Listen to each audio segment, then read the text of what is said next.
परिचय मो ना टी साई प्रसन्न मु ओडिशा आदर्श विद्यालय महागार छात्र अटे।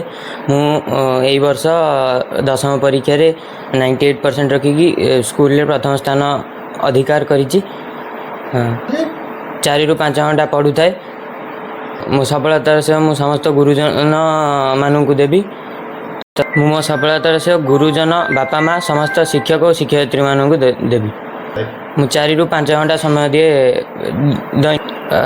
आउ टिके अधिका परिश्रम करथिले हेई पारथांता। इंग्लिश रे कमी जुआरू 98% हैला। भविष्य रे सबु सब्जेक्ट को ठीक भाव रे पढ़िले